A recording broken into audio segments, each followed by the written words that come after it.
Hey everyone, this is Adam Elenbaas from Nightlight Astrology, and I am joined today by my friends and colleagues Alexandra and Whitney to discuss the astrology of July.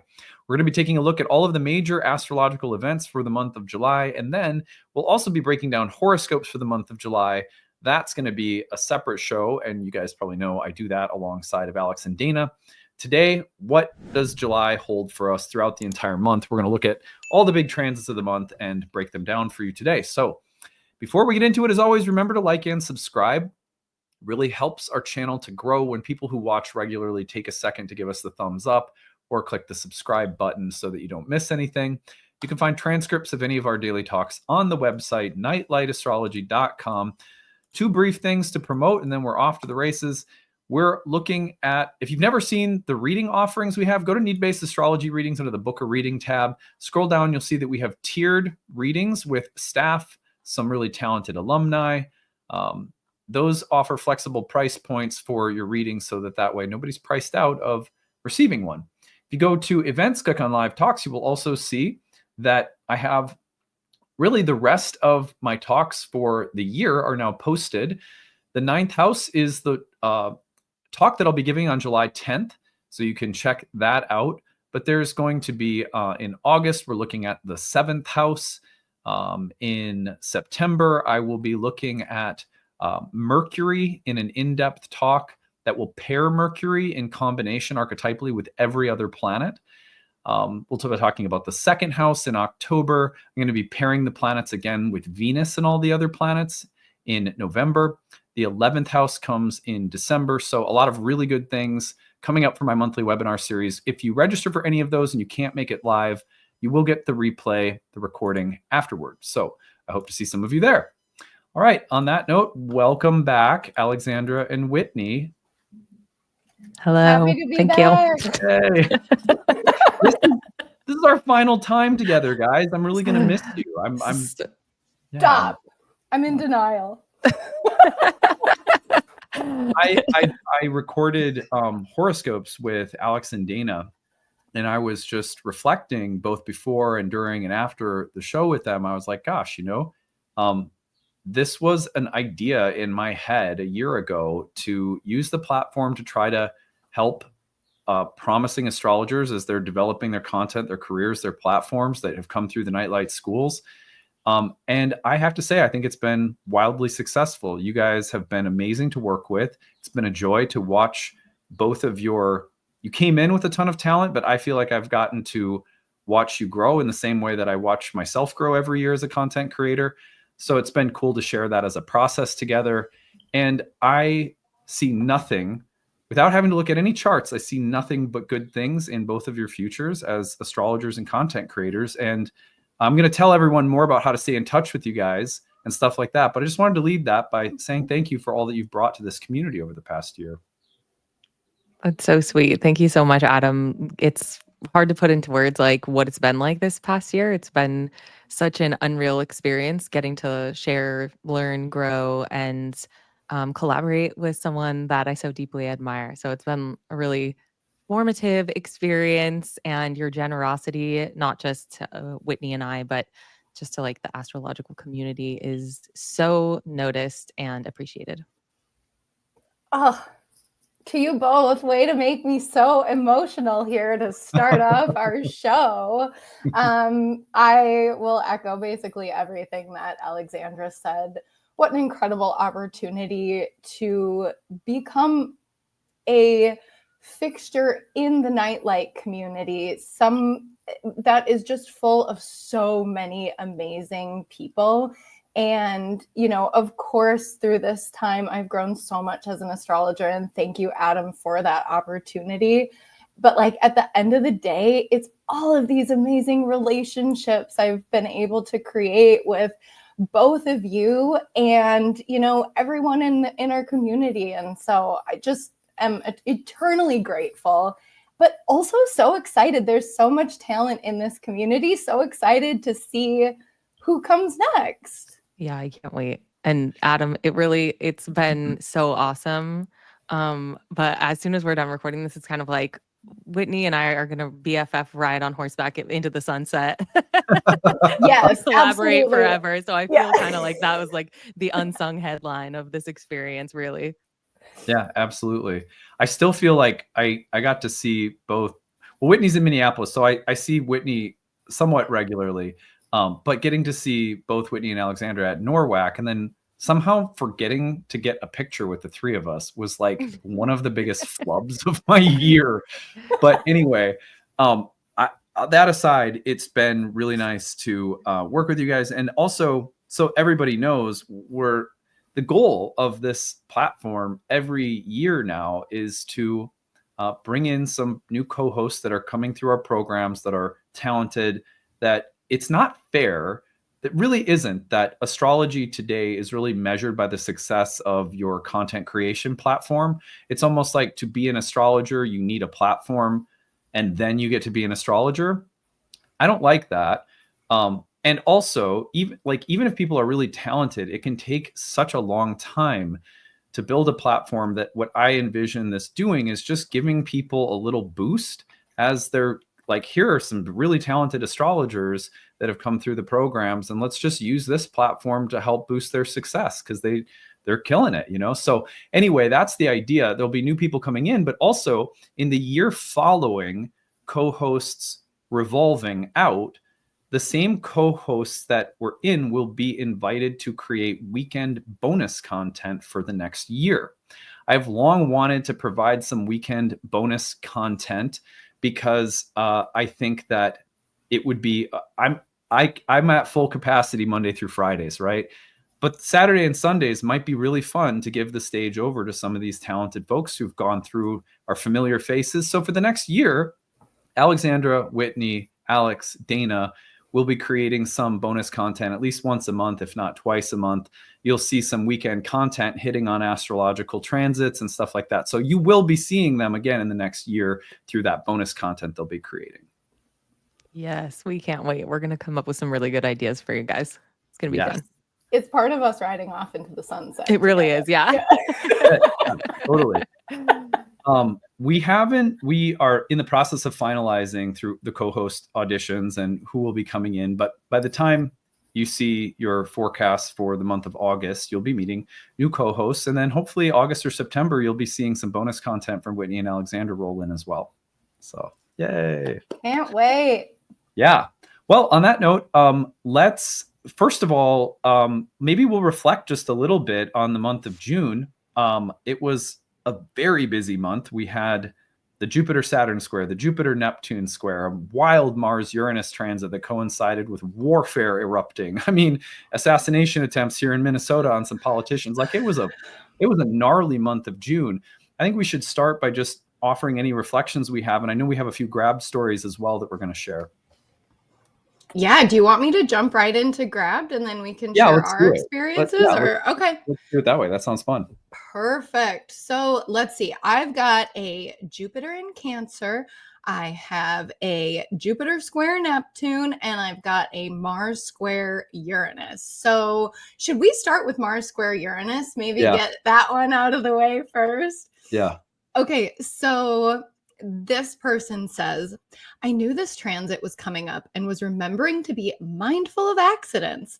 Well, 10 minutes before heading out on a road trip, getting my last bag out of the house, I lost my footing on uneven ground, even though I had been going in and out of the door several times that morning already, and I twisted my ankle, fell back and landed on my sacrum/tailbone and hit my head on the garage wall. It happened so suddenly, I was in shock.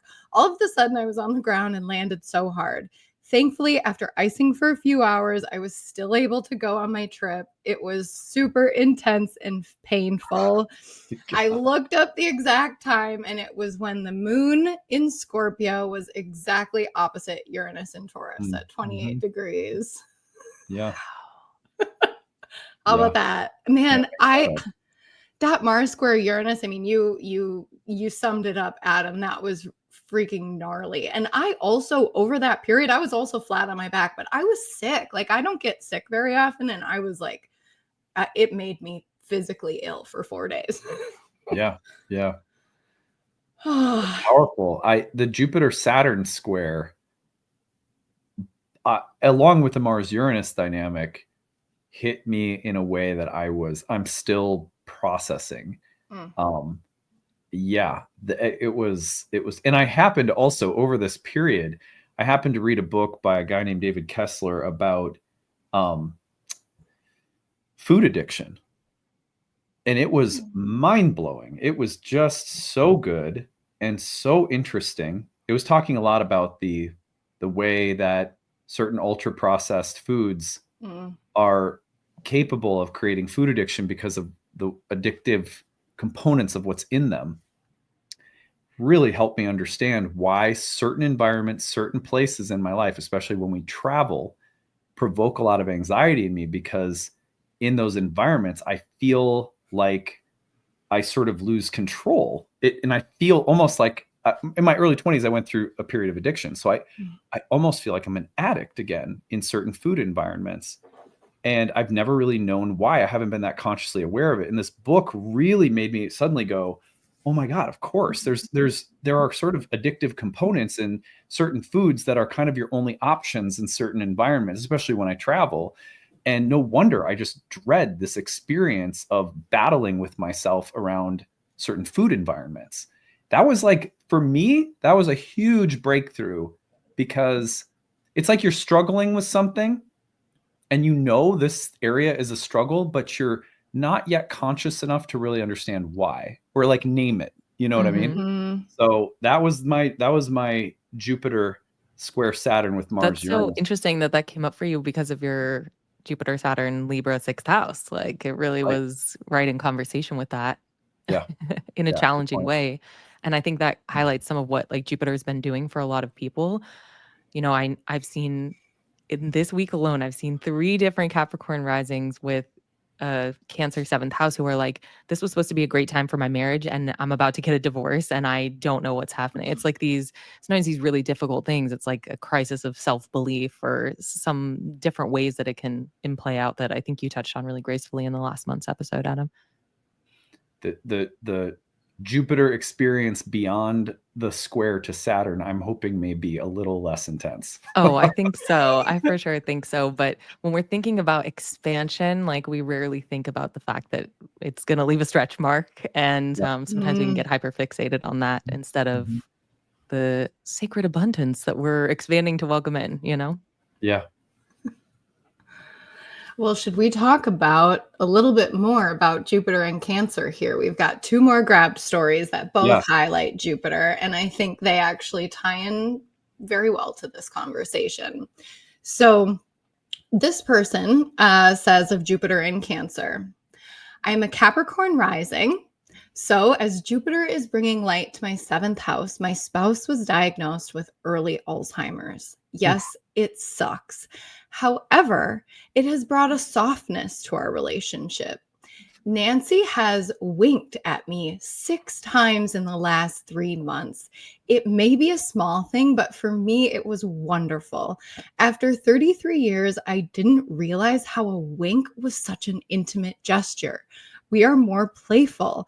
I am appreciating today and what I want and have in a partner. As we walk into this new adventure, it is so good for me to walk with Nancy. Twice this week, I told friends, I'm not sure what happened, but I found a renewed spark of love.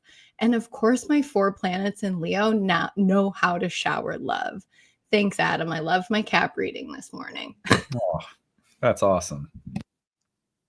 Oh, that's so sweet. Oh, that's really, just that way. Yeah. Exactly. Sweet and melancholy at the same time. It's that bittersweet, right? Mm-hmm. Okay, so here's a Jupiter square Neptune. Hi, all. I'm a regular listener of the show and a big fan of everything Nightlight is doing to grow the community. Last week, I had a fun Jupiter square Neptune story. I'm a craftsperson who makes custom products for the design world. From concept to finish, an average project takes about 6 months, so I typically don't see the full financial benefit for some time. Yesterday, I had a project barely in the concept phase decide they are ready to go and paid the full estimate up front. Now I have thousands of dollars, but no clarity as to the details of the product. I should be enjoying the old financial look of this situation, but the lack of detail and clarity is completely stressing me out. Yeah. It was My like God. so Jupiter Neptune. Totally. I feel like I got hit with a rash of like TikTok and Instagram posts of people who are getting hit with like tariff bills delayed from FedEx and UPS, invoicing the consumer for something that they bought on like Topshop or ASOS or whatever. And I feel like that kind of speaks to what's going on there too a little bit. You know, it's so Jupiter Neptune that this is what came up for us. There's a few things that came up that were like that felt relevant, but one that was like so Jupiter Neptune was our younger daughter, who's turning 7, announced to us that she resents the fact that when we went to Disney World as a family several years ago, like 3 years ago. Well, she was 3.5 or 4, and she doesn't remember it. And her older sister remembers everything. She announced that she thinks we need to go back one more time because she doesn't remember, and some of her friends have gone and whatever. And for whatever reason, it sort of hit my wife because this was such a strong, I don't know, just the way she presented it. It was like she was just such an attorney about it. Is this the your Virgo rising daughter? Aquarius rising. She's got Pluto on her Mars right now, so she's okay. She's got this executive power.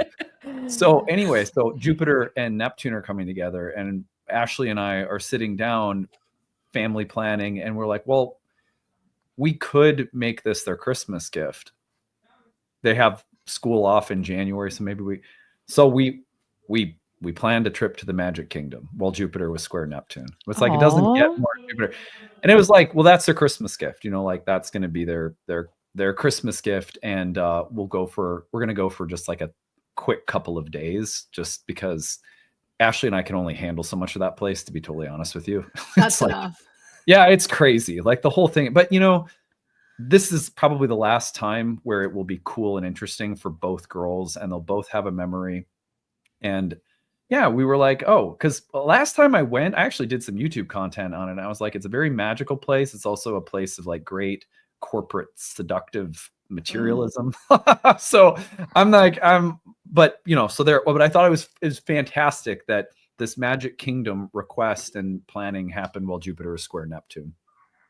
Wow. It kind of fits that you're going back in January too. Won't Neptune be at the very last degrees of Pisces, which kind of fits that whole it does. Otherworldly Magic Kingdom? This is probably like, seriously, this I doubt we'll ever go again, and it's going to be like 4 days or something. But I think, my girls are still at that space where everything Disney is very magical, so hopefully it'll be fun.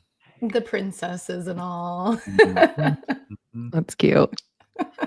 Take pictures so they remember better this time. Yeah, you know what? You don't have to buy their magic memory maker kit where it's like you spend $1 gazillion and then they will sell you everything and anything they can. So anyway, okay. So do you want to share another grab, or should we get into it?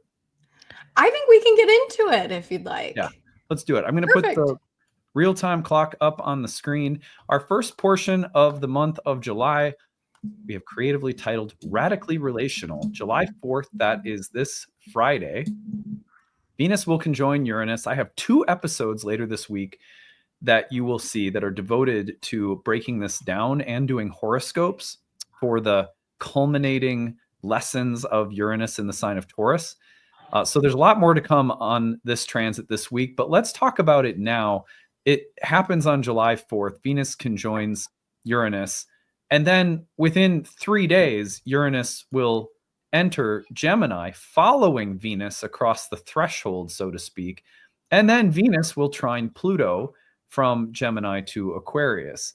Let's talk about that sequence, either all together or in parts. I'll let you guys take the wheel here. I'm game to jump in on Venus week. Because that's how I'm referring to this. This is totally Venus week. I just collaborated with another astrologer and we called it Venus week. And it is because Venus takes really center stage in that sort of hand holding process again with Uranus across the sign boundary. And isn't it interesting how we also saw Venus doing such similar work with Saturn and Neptune from the Pisces to Aquarius? It's just so cool to see how the personal planets or the inner planets have such an important role in these outer planetary shifts this year.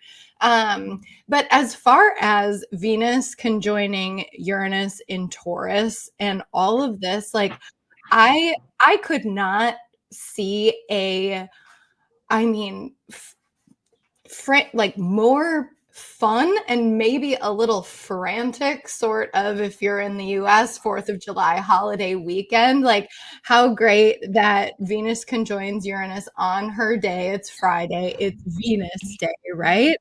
But if we're talking about this anaretic conjunction in Taurus, I really think what's happening here to start is that Venus is like testing us if we have integrated what we've learned from Uranus over the last 7 years that Uranus has been in Taurus. And Venus is making sure that that sort of Taurian revolution feels sweet and is showing us like the height of change in that sweetness and like this is what it's all been for. So I'm seeing this quite optimistically. I mean, as we get into both moving into Gemini and then Venus trining Pluto, maybe we're working a little bit with like some power plays or smooth talking sort of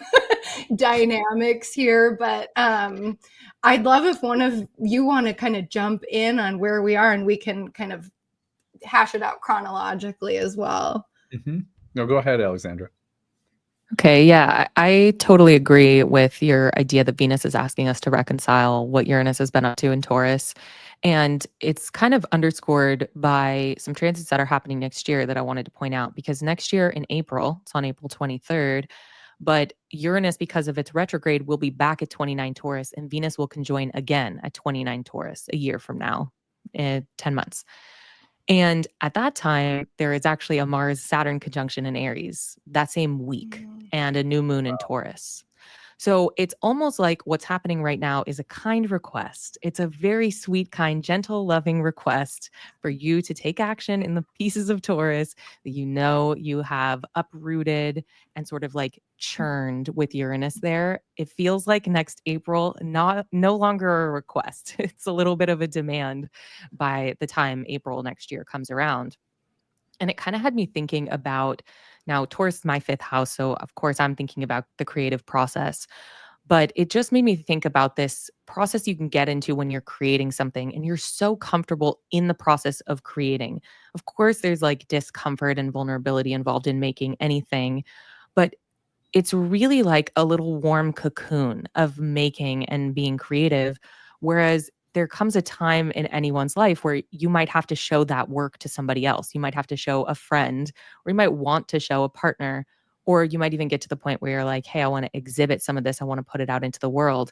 And that can feel so scary and so like it can really threaten you in ways that you don't expect to be threatened, right? Some of that Uranian, like, oh, I didn't expect for that piece of me to be wounded about putting my art out in the world.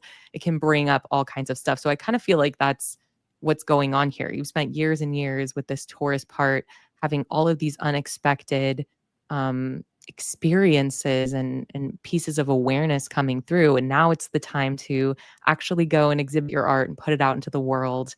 And it might feel a little bit scary, but it's at this point still a gentle request. So I think if you can find the agency to do it now, it might be easier.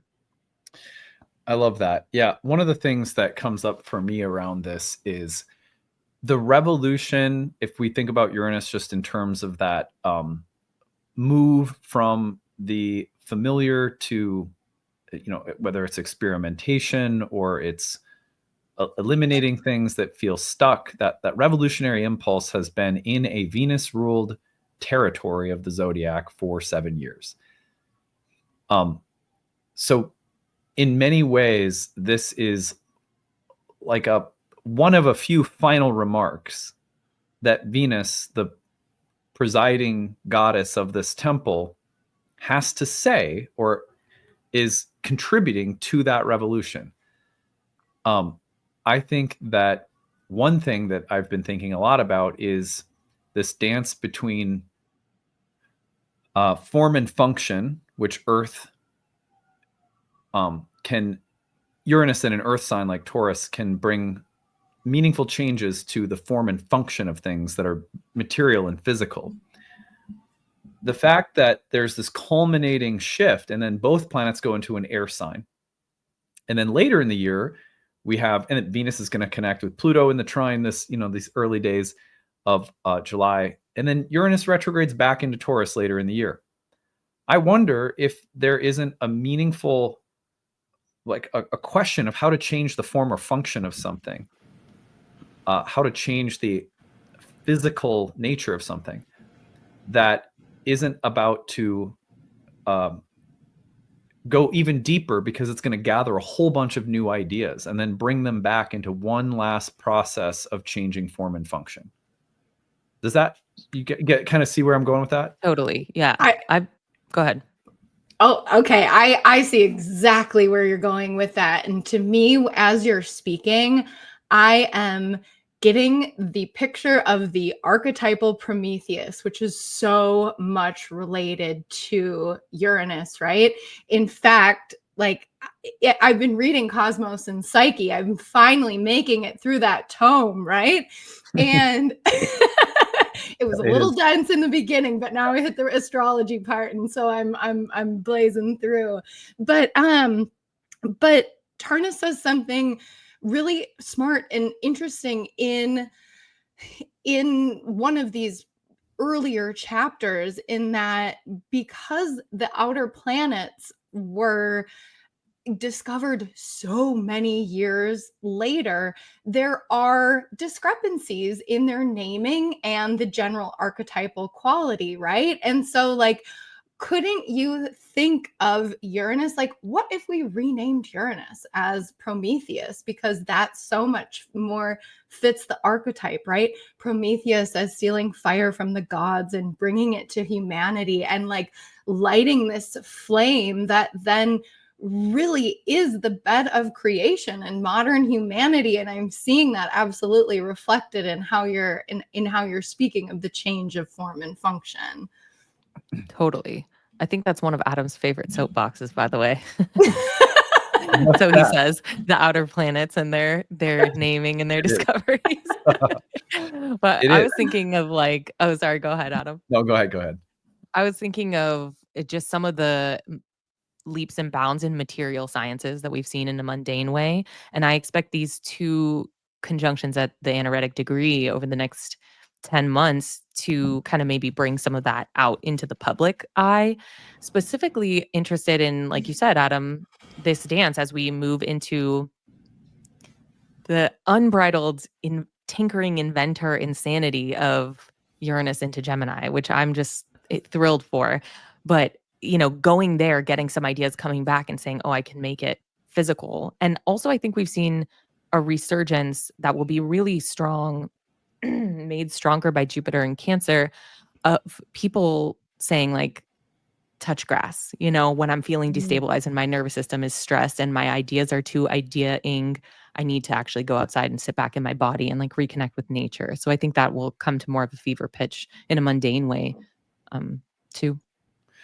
Something else that's interesting about that is, I mentioned this later in the week on a content video I've already made, but Venus is in the bound of Mars at this anaretic degree. Mars is trine in the bound of Venus.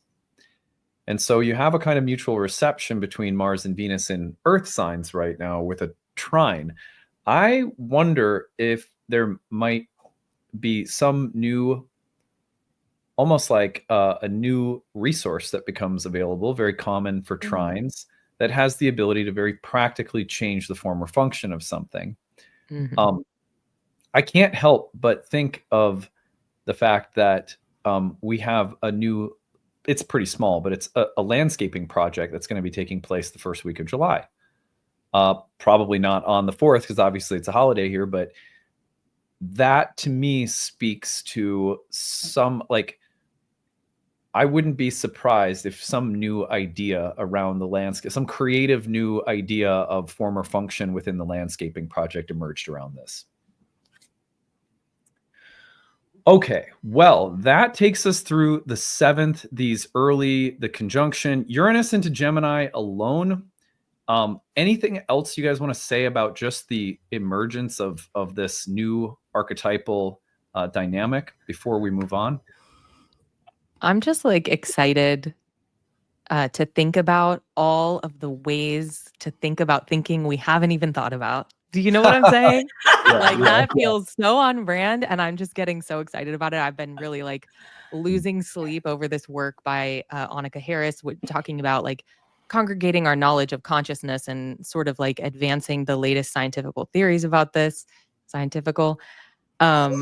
talking about how consciousness is like an innate property of the universe and what that means for the sense of self, which is pretty interesting with these Leo eclipses and the Pluto trine situation. I feel like there are going to be just some crazy Nobel Prize winning works and things that come out that are going to just change the ways that we think about our thoughts and about the world around us. And I'm really excited about it.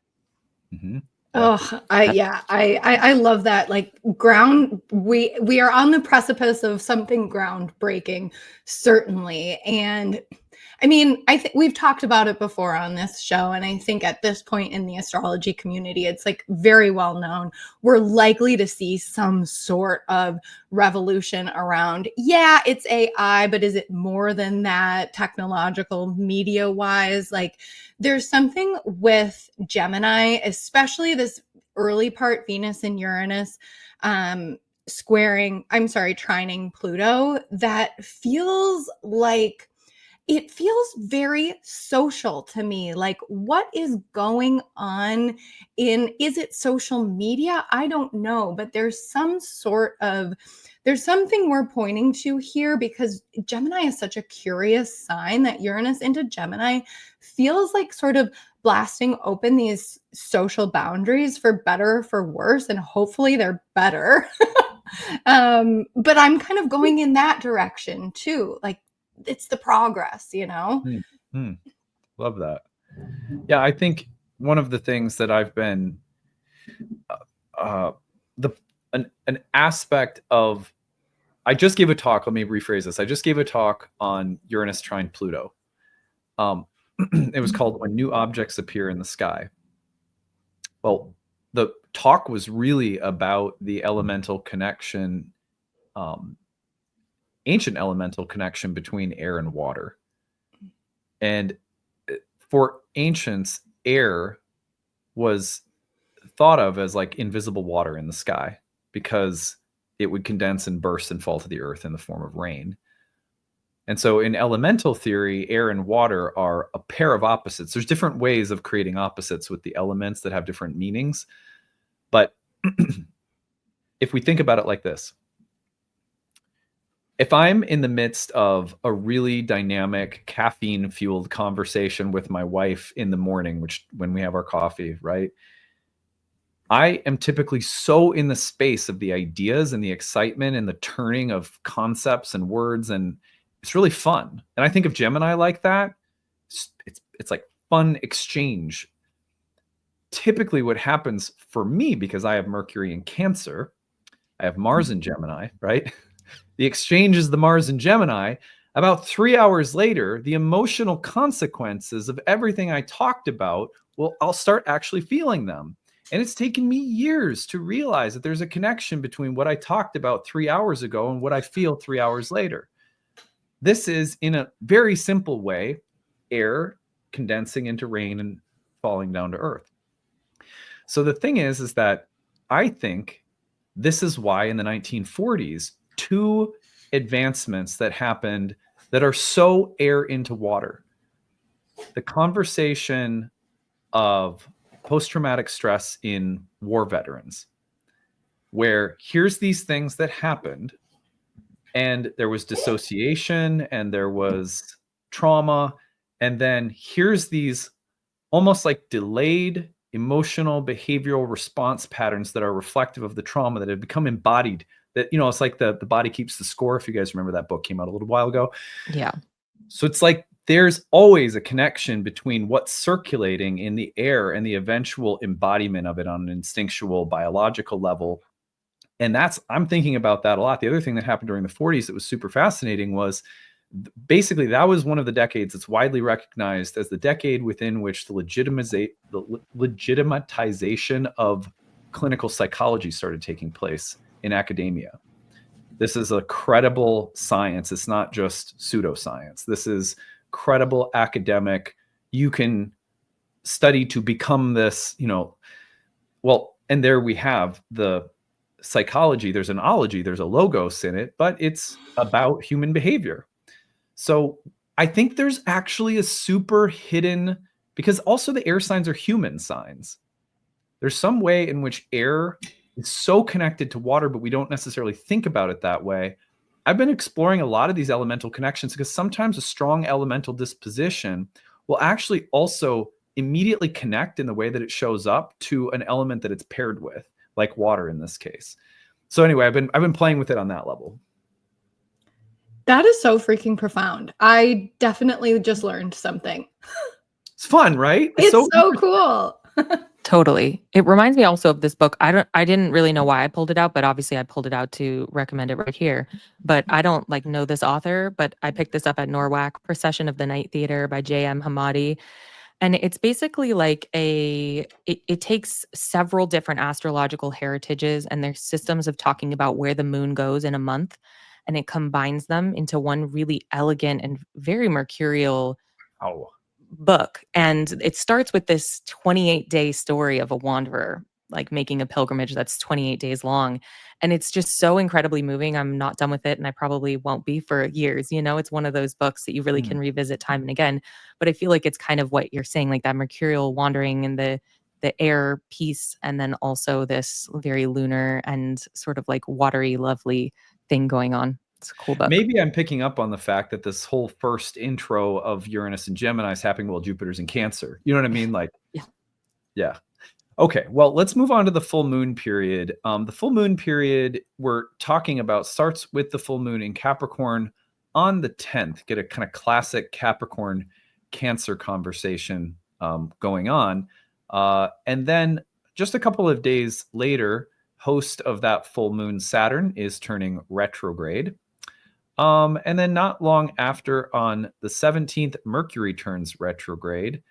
And then prior to the new moon, so this kind of constellating all around the week or so after the full moon, Venus will also square Mars. We're going to take a look at those in order here. We'll start with the full moon in Capricorn. Anything that comes to your guys' mind right away?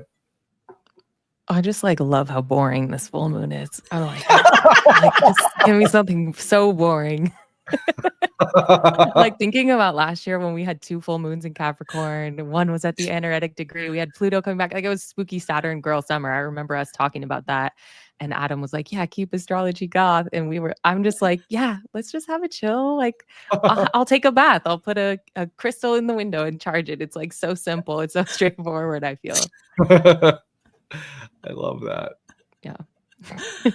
That's awesome. Yeah, it's really interesting because obviously this lunation is happening in Saturn's domicile, and it comes just days before Saturn stations retrograde. In fact, like the moon clears Capricorn and then Saturn stations. So there's a way in which this almost feels like a bit of a trigger point that we're looking at.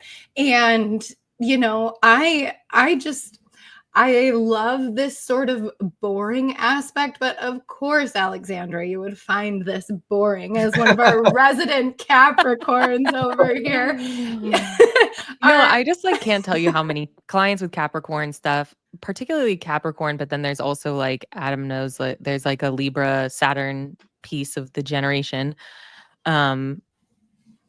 Where it's just like it's been really hard. It's been really hard since like even before COVID, but particularly like when Pluto got to those late degrees of Capricorn, and then we had the astrology that coincided with the global pandemic because it was so nasty. And there's just it's been really hard for Capricorn people, and I just see them day after day in my chair in my client sessions, and I'm like, it does get better. And this is one of those moments where I'm like, yeah, see, look, we don't have anything crazy going on. It's just a nice little cute situation, and here we go. Oh my God.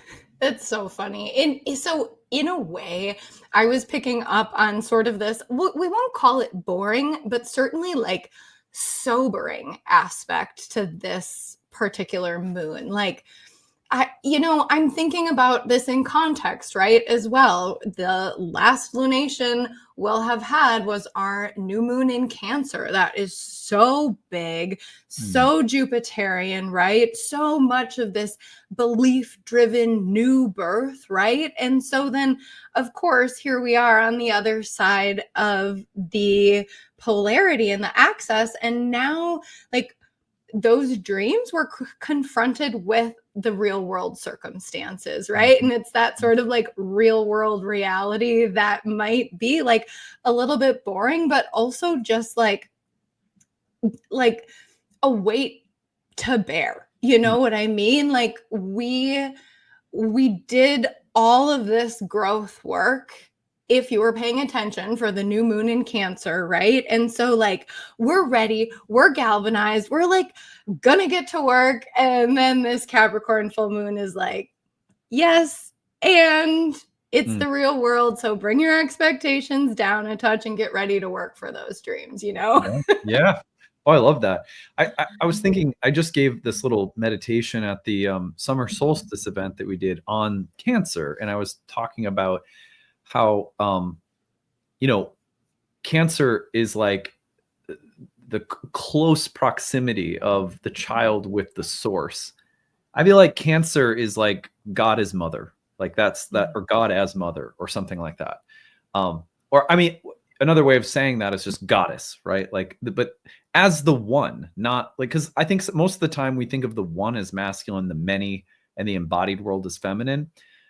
I think there's also a way of thinking about that oneness that is almost like the womb, right? It's like the oneness of the divine feminine. And the close proximity of the child to its mother is like Cancer, like stay close to the source of nurturance, connection, comfort, safety, nurturance, devotion, but it's connectedness to a source, not like a merging with it, but connectedness. But it's like a form of yin oneness or something.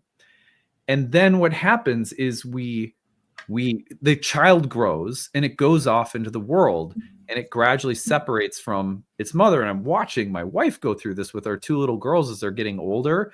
And I'm like, it's not uncommon, like at least one day or two during the week, that my wife will just cry because of something that's just bittersweet to see. It's just cute and it's sad and it's wonderful and it's all the things. And as I feel like that's the solar year from Cancer, the sun's going down into the earth. We get a little bit more like farther away from the mother as source. We spread out and we have to go into the valley of life. And I feel, as someone who was born with the Cancer sun and Capricorn moon, by the time you get to Capricorn, there's this sense of having to return. It's like, yep, I got into the world and what I found was amazing. And there's a bit of a mess. And so I have to somehow get back home. We don't think about Capricorn as getting home, but if you think about it as commencing the journey that takes us back to Cancer, and you orient from that space, then Capricorn can be like, how do I get back home? I've somehow gotten lost in the world, and I want to get back to my mom. I want to get back to the womb of creation.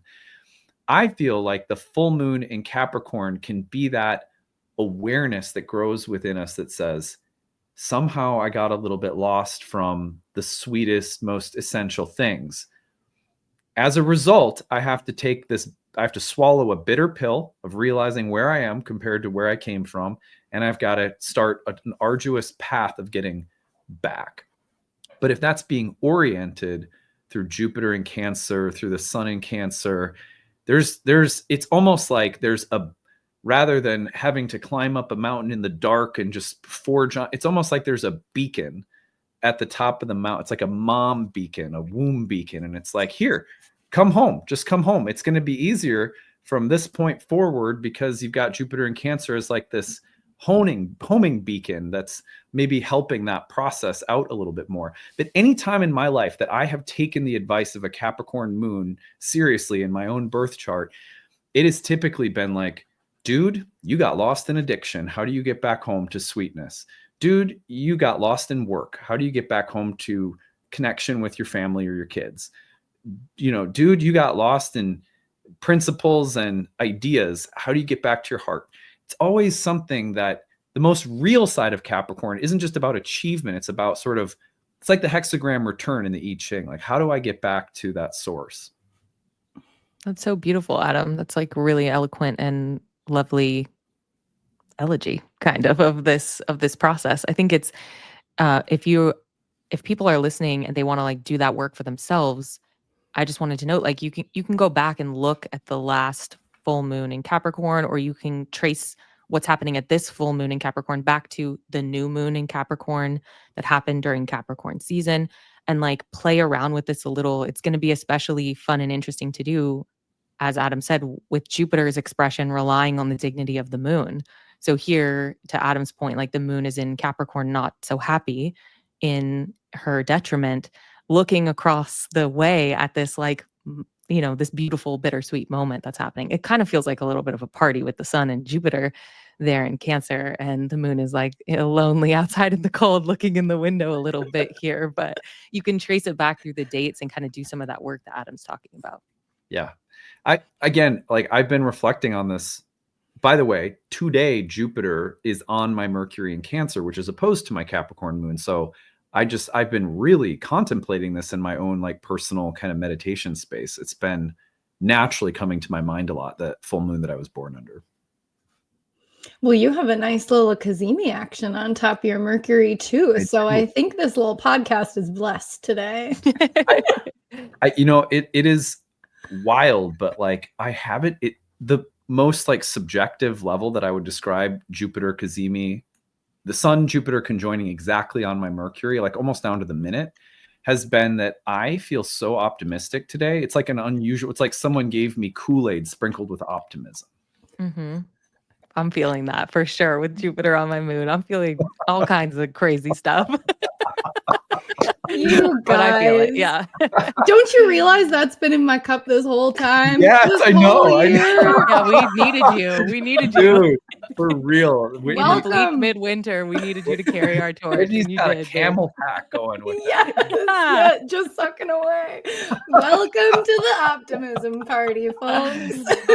Adam and I started like sharpening our scythes in the winter, and you were like, no, put it away. We don't need that. I will go back to telling you guys that when I looked at your auditions when they came in, I was like, these two together, my yin and my yang, this is going to be the sweetest mix of personalities and astrologies. And it like, without your bubbly optimism, Whitney, this would not have been what it was. We so appreciate it. We'd be just live streaming 9 Inch Nails like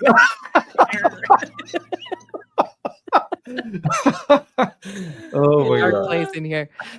Yeah, no. Oh my god. Okay, so Saturn turns retrograde July 12th. And Neptune, just to note that Neptune also stations retrograde in July, but it happens around July 4th date. So just know that they're both retrograde at this point.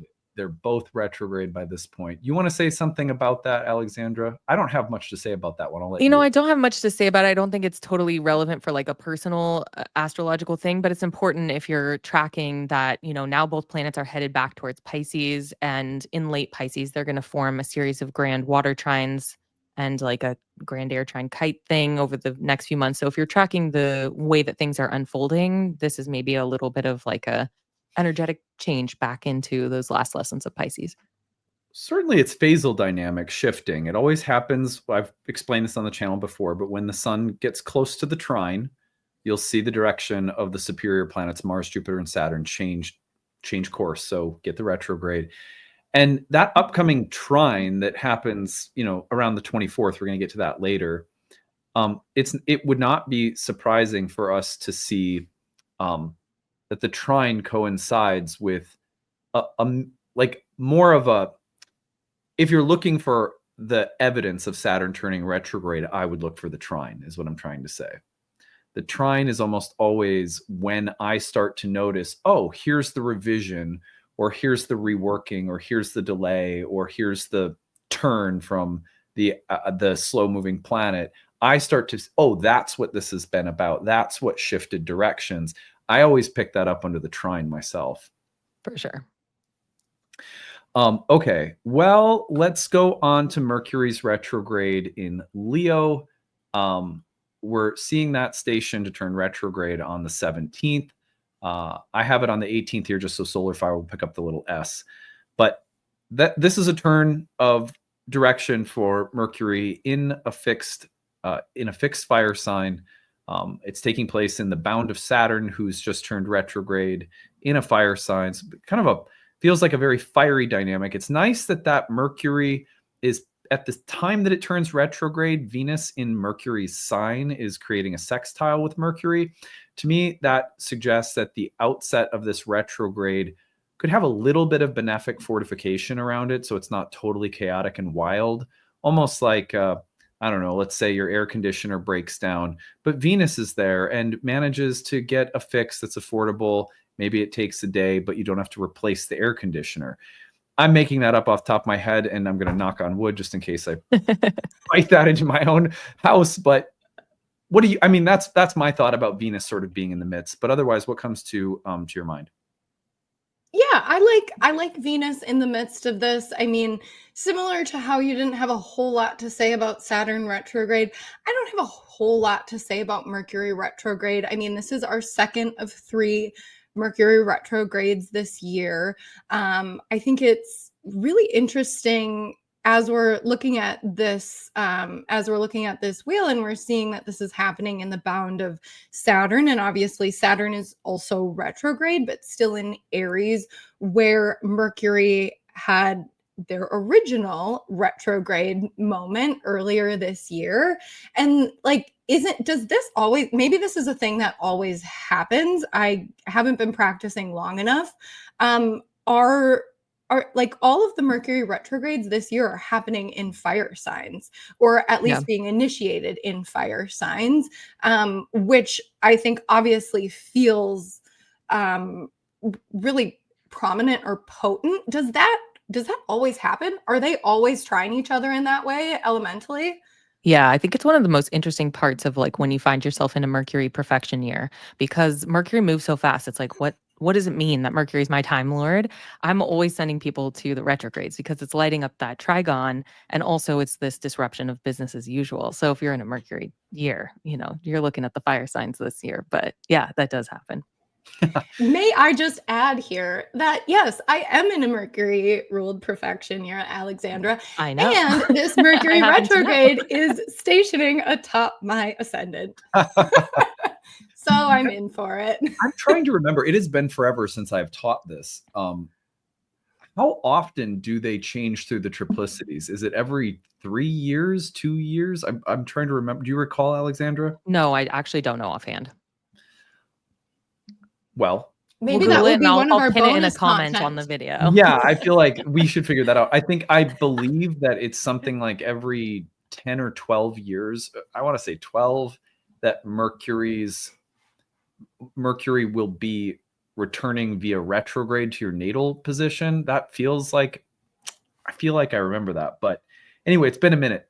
The point is that the retrogrades do occur in signs of the same elements and rotate through the elements. You do get crossover, like we had a little bit of Aries and Pisces, if I remember correctly. Mm-hmm. So like they cross over a bit, but yeah, predominantly they'll be in the same elemental signs and then switch. So it's very similar. There's a similar pattern that goes on with Jupiter-Saturn conjunctions where they change elemental triplicity families over long periods of time. The Mercury's retrogrades change more quickly. I just can't remember what it is. Not an easy question to Google, but I will pin it in as a comment on this video from my YouTube account, which you guys can go follow since I won't be here. And For sure. I wanted to say I did have one thing to say about this, which is just like, this to me strikes me as related in obvious ways through square to what's happening in Taurus, but related thematically to what I mentioned about agency and instigation and requests for change. Like Mercury stationing in a fixed sign here is another little thing that's like, hey, just rethink what's going on. It's a disruption of business as usual. And fortunately/unfortunately, our reliable old fixed sign friends are often just the most resistant to any kind of like change or disruption of business as usual. And Mercury in some ways is like a very agency oriented trickster. And so there's a feeling that like if you can grab some of that and make a choice to throw yourself into some change somewhere, that it might be helpful. Like there are so many people who I've talked to who have been feeling really stuck. And then I say like, oh yeah, things are going to change. And they're like, what do you mean change? And I'm like, you just said that you want to change. You didn't hear yourself say that, but I heard you say that. So Mercury in some ways is like a real ally in that. And Mercury retrogrades get like a goofy rap in pop culture, but I know professional astrologers who launch projects on Mercury retrogrades. Like it can be a great time if you use it on purpose to go back and revisit in an intentional way some of what's going on in that Leo area of your chart. I can't help but think that this Mercury retrograde for some of us may tap into father karma. I look at the consistency of some of the symbolism. Mercury in a sun-ruled sign, Mercury at its outset of the retrograde in the bound of Saturn, while Saturn is in its fall in a sun-ruled sign or sun-exalted in Aries. The sun comes as the ruler of the Mercury retrograde into the bound of Saturn in its fall retrograde. I just wonder if there isn't sometimes like just dads, father figures, leaders, solar figures of central authority. There's moments where they fall down, and it's like as someone who's gone through this in my life in a really profound way. I've got Sun square Pluto. My dad went through some epic downfalls. There's nothing more sort of difficult to watch because it's like, I don't know, it's like watching a North Star disappear in the sky or something. If some people never even had one to begin with a dad or a leader or a mentor or whatever.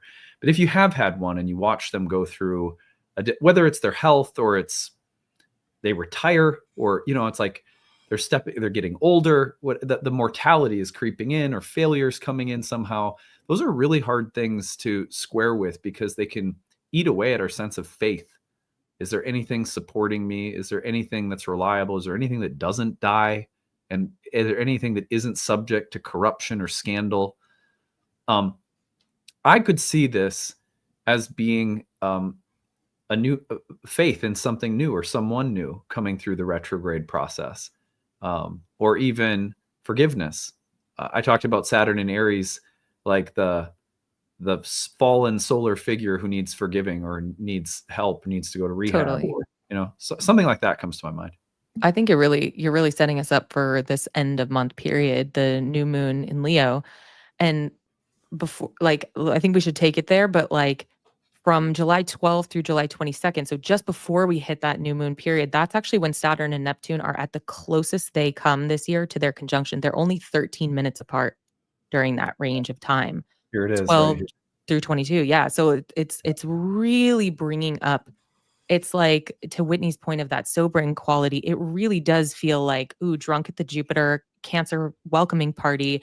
And then you go to the bathroom and you have to make eye contact with yourself. And you're like, am I the person I've always wanted to be? And you're like, whoa, that thought's for tomorrow. Like, holy God. Because it's like, your whole sense of your world might like just fall apart right there. But with the new moon, I think we're seeing like a real,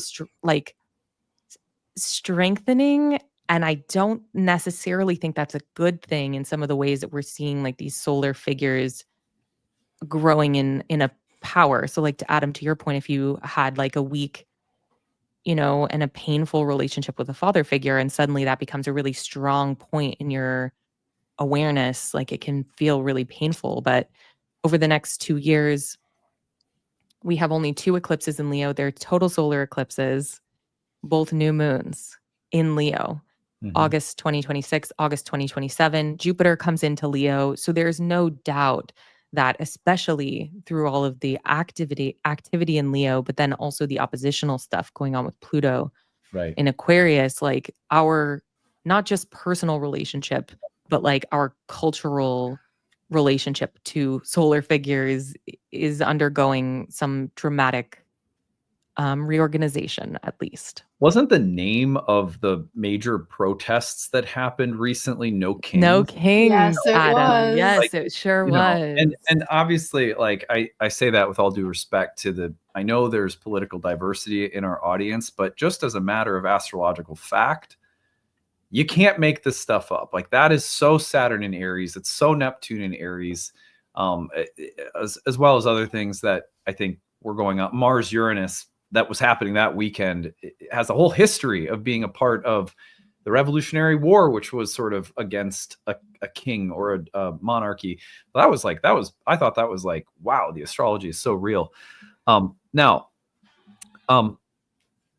let's go forward to this last period because we are running a little bit short on time. The new moon in Leo takes place on the 24th. You can't make up the log jam. I mean, this is a very busy dynamic period within the solar year.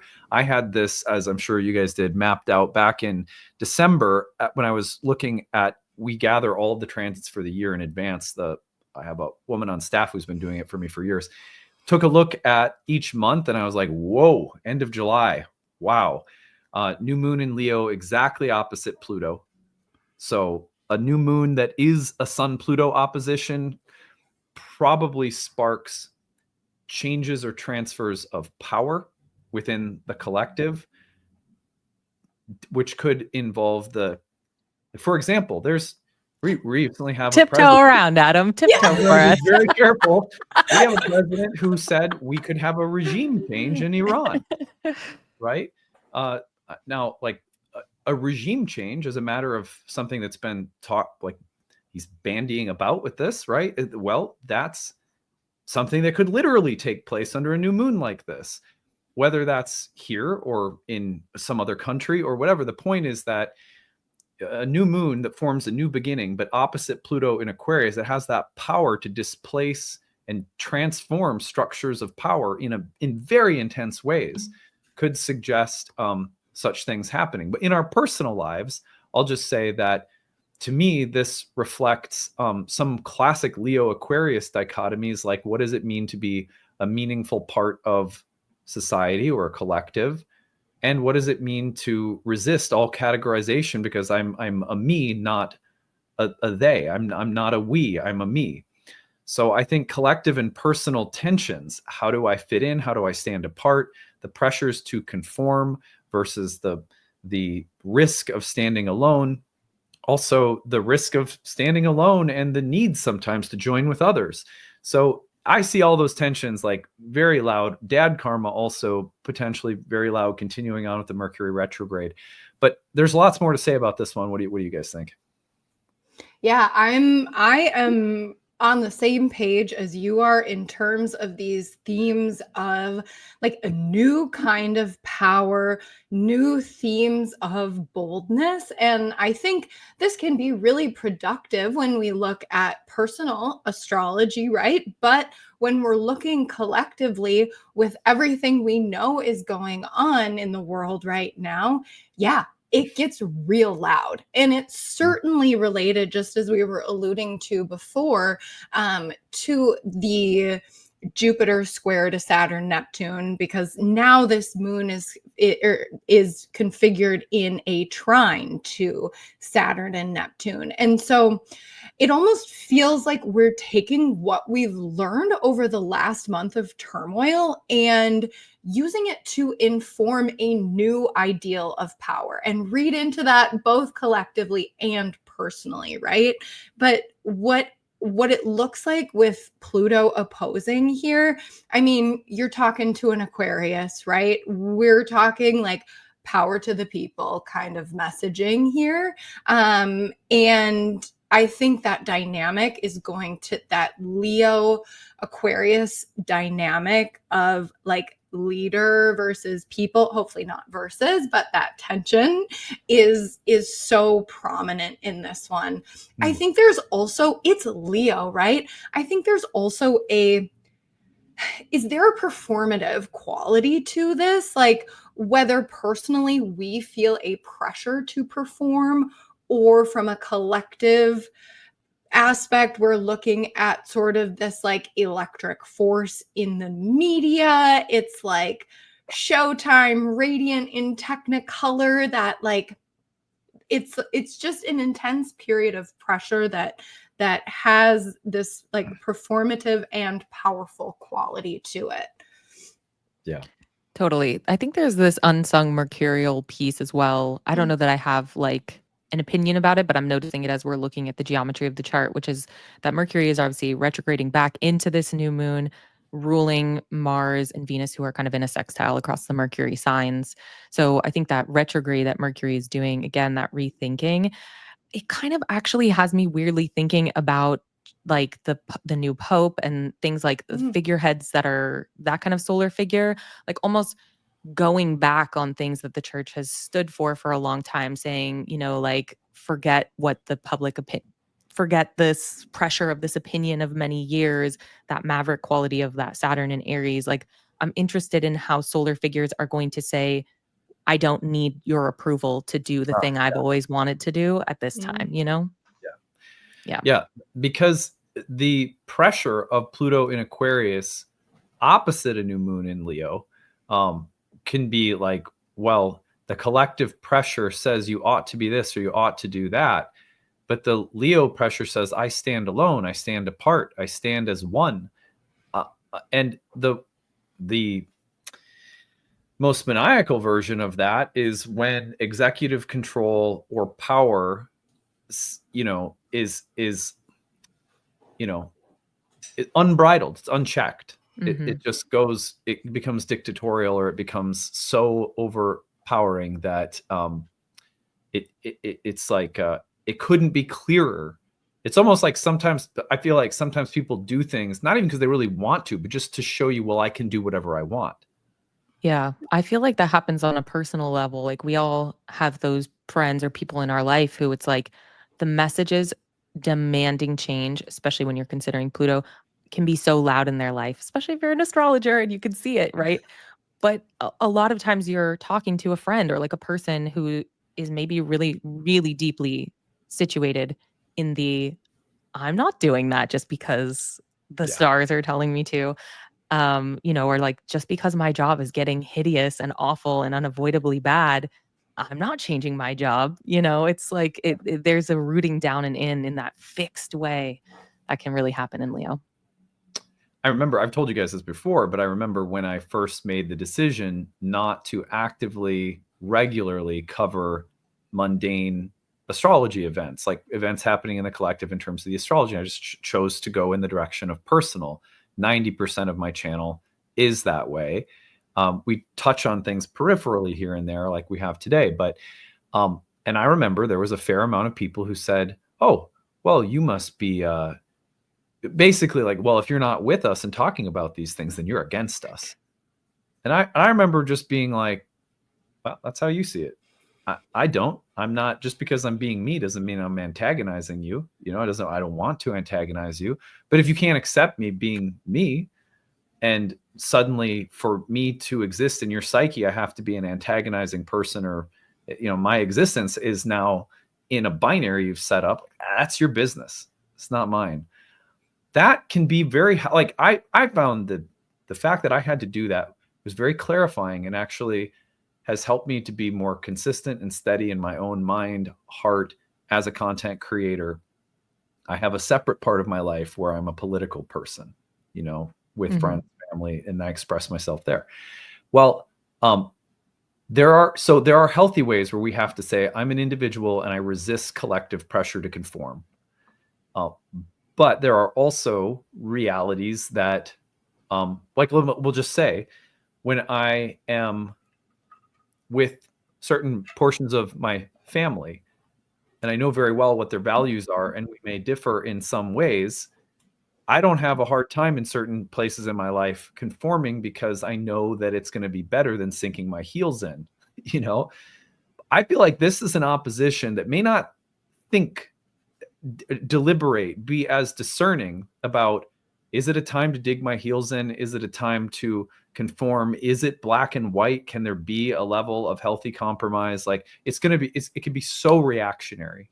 And especially with Uranus at 0 Gemini, I just, Venus is squaring Mars and Mercury ruled signs. Mercury's retrograde. It'd be easy to sort of lose our heads and become confrontational. Yes, 100%. And I see that especially emphasized in that Venus square Mars. And just before this lunation, Mars conjoined the South Node, right? And so even just the symbolism in that and what you were speaking to with your experiences of, just like when to talk politics and when to not, like when to let it go. There is something to this lunation about letting go, having, like, making a choice to a decision that leaves us letting go. Mm-hmm.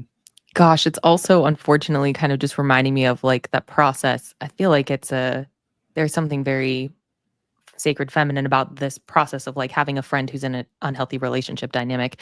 And you have to know that you can't overtly kind of criticize this thing. You can't overtly talk about it, because then it goes underground. So it's like you have to learn how to like subvert the part of you that wants to say the truth, which is like, this is toxic, you deserve better, this is crazy, like get out of here. And like learn to walk this fine line. And it's interesting because it's a fixed sign, but there's some mutability piece to it too, that I think that square is speaking to, that you mentioned, Whitney. But it's like learning how to walk. It's almost like the Aquarian way, right? It's like it's fixed, but there's a binary. There are two things that you can believe at the same time, but they're both totally true, not in this mutable way. So yeah. The very end of the month, on the 31st, we'll wrap up with this. We get the Cazimi between Mercury and the Sun at the same time that we get a first quarter moon in Scorpio, by the way. That first quarter moon in Scorpio, to me, one of the things that makes this interesting would be that if there is something about speaking truth and sort of staying true to ourselves on some level, if that's what this is about, this is a time I could see where carrying over from the intensity of the new moon, this could be some kind of first meaningful testing, like a stress test of that decision to dig your heels in. Like if there's something that requires, no, this is me, this is what I'm doing, this is what I'm thinking, and I'm resisting some collective pressure, I would anticipate that this could be a moment of almost like a stress test to that authenticity. Right. And doesn't it kind of tie into the themes of what we were just talking about with our new moon, right? Like if we have these questions of power, then this moment, this Mercury Cazimi feels like the perfect opportunity to mine insight, to mine gold into how best to use this leadership or possibly bravery on a personal level that we've been questioning or wrestling with over the new moon period. Yeah, totally. I mean, I think there's something I failed, and it just occurred to me. I know that I failed to explain this in February when we talked about our lunar links, But this Kazemi that's happening at 9 Leo is the site of the second total solar eclipse in Leo in August 2027. So that's kind of significant, and just something to kind of like think about. And that's kind of where I was going in that. And I'm also just thinking about, I was truly tangentializing the Sun Pluto opposition and how we that's how we first started recording together, you guys. And now here we are talking about it at the end. So the nostalgia. yeah. You got two Cancer people in a room together. We're going to be a little bit nostalgic. But anyways, I have to say, it will be this Thursday and the 1st on Friday that the new monthly overview and horoscopes happen. Yep. So Mercury Kazemi feels like a good day to introduce some new people, and also kind of bridge into the space where the two of you will be creating some bonus content. Maybe even that weekend you guys could create something for us. Totally. I And love it. I feel like people, when we have months like this where we have so many good or docile things that we talk about, and then we talk about one of those pockets of activity like is happening at the end of the month, it definitely looks more reactionary. It's easy to just hear that part of what we said and then not hear the rest of what was said in the whole month and the show. But what's coming up in the rest of 2025, there's some really beautiful astrology. Like Venus is moving into conjoin Jupiter in Cancer. We get air trines, we get water trines. Like it's going to be really beautiful. So don't forget, because we're recording this where in that early month period we talked about touching grass and coming back to ourselves. Like don't forget that part of you this month. I love that. Yeah. Super solid advice. Yeah. It's, 2025 is so far delivering on its promise to be an era shifting year, mid-decade. So it's been a real privilege to unpack a lot of this with the two of you. I want to show you, as always, how you can get in touch. So for Whitney on Instagram, it's astro.arcana.astrology. You can follow all of her latest updates there and connect with her regularly. And then it is astroarcana.com to book a reading. Whitney, anything new you have coming up that you want to talk about? I have to promote that the day we are recording this, today, I launched my very own podcast here on YouTube. Yay! So please come follow me. The podcast is called the House of Good Spirit Podcast, and you can find it at astro.arcana.astrology. It's the same as my Instagram handle. And I am just so excited to cover each of the lunations as we move along here. So it's a bi-weekly podcast. And, before we go, I just want to say again how much this experience has deepened my own practice and how grateful I am. Like truly working with both of you has changed my life. And thank you. Yeah. Well, I can't wait to keep, obviously you're a Minneapolis friend for life now. So yeah, there'll be lots more to come for us, I know. So yeah. Good. I love to hear it. And we'll see you in the bonus content. Yes. And Alexandra on Instagram is 9 Lives Astrology. I'm 9 Lives Astrology everywhere. So Everywhere. You can find me on Instagram. You can find me on my website. You can find me on YouTube. I will also have pinned that comment where I reveal to you my research about how often Mercury changes elemental triplicities in its retrograde cycle. I should know that too. So I appreciate so should I. So yeah, we'll all learn and grow together like we have for the past year. Oh, good. So that is how you can stay connected with both of these lovely ladies. I am so thankful again for your service to Nightlight and the community over the year. Let's pour in the comment section today. Let's pour a lot of love on Alexandra and Whitney as they go forth into their projects and as they continue on creating some bonus content. Let's thank them for an amazing trip around the sun together. Really pour out some love on them as we close here today. All right. Well, we all hope you have a great month of July, and you'll be meeting some new co-hosts, and then you'll be seeing some new bonus content coming from Alexandra and Whitney soon. Take it easy, everybody. Bye. Exciting. Bye. Bye.